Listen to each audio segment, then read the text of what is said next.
Halo guys, kita ketemu lagi di channel User Not Phone.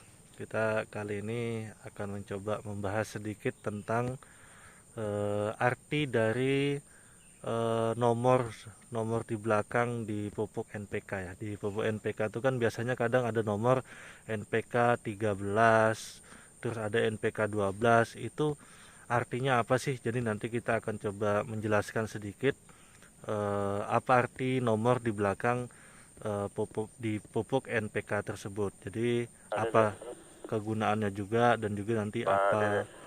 dan juga ada Monitor, Pak.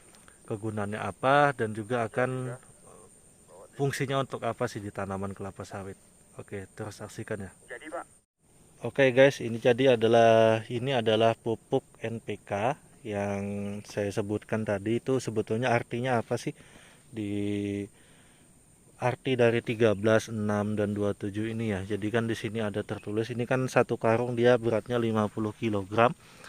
Jadi satu karung ini 50 kilo, dan di sini ada tulisan N, P dan K ya. Jadi kan ada unsur N, ada unsur P, ada unsur K. Jadi di sini arti dari 13, 6 dan 27 ini apa sih? Jadi akan saya jelaskan sini. Jadi langsung aja. Jadi unsur N-nya itu di pupuk NPK ini ada 13%. Unsur P-nya itu ada 6%. Jadi unsur kaliumnya itu ada 27%. Jadi ini memang berbeda dari pupuk tunggal. Kalau pupuk tunggal itu kan biasanya eh, yang umum itu dia N-nya itu adalah 46%. Untuk P-nya biasanya kalau nggak salah di angka 50-an persen. Untuk kaliumnya juga di angka 50-an persen. Jadi dalam pupuk NPK ini dia terbagi menjadi tiga unsur. Kenapa pupuk NPK ini lebih mahal daripada pupuk tunggal ya? Karena dia ada tiga kandungan di dalamnya. Jadi ada unsur N, ada unsur P, dan ada unsur K.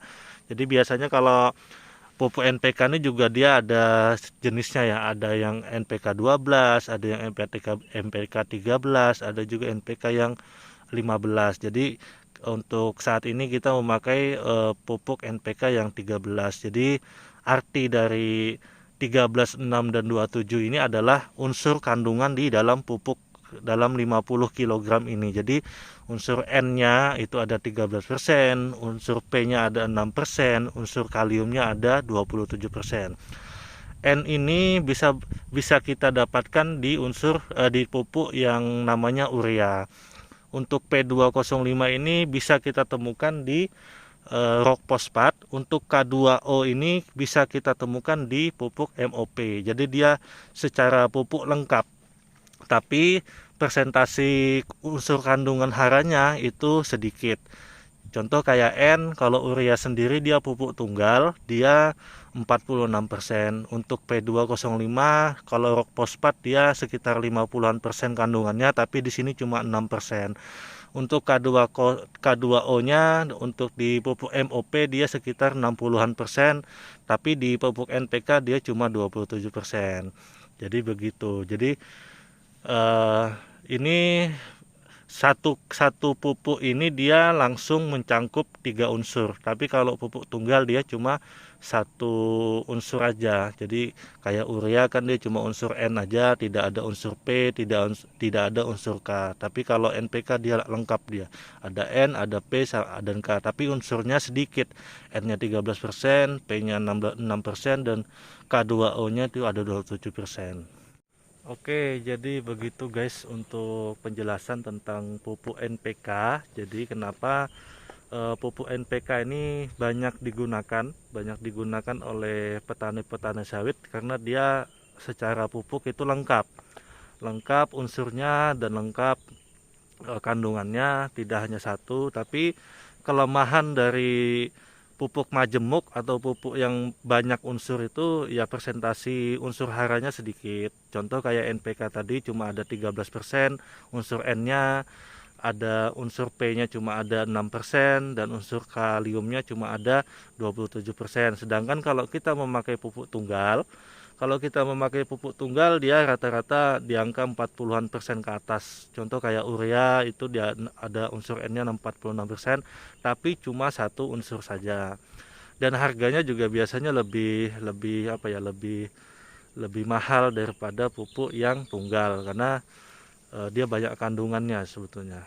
Jadi kalau untuk petani kelapa sawit, petani masyarakat sih umumnya itu memakai unsur NPK aja karena di samping unsur haranya lengkap, dia juga bisa eh, ya lebih lebih hemat lebih hemat waktu untuk melakukan pemupukan. Tapi kalau untuk perusahaan biasanya dia lengkap, dia nanti ada pupuk majemuk dan juga ada pupuk tunggal. Jadi sedikit informasi juga bahwasanya kalau untuk pupuk kimia ini tidak bisa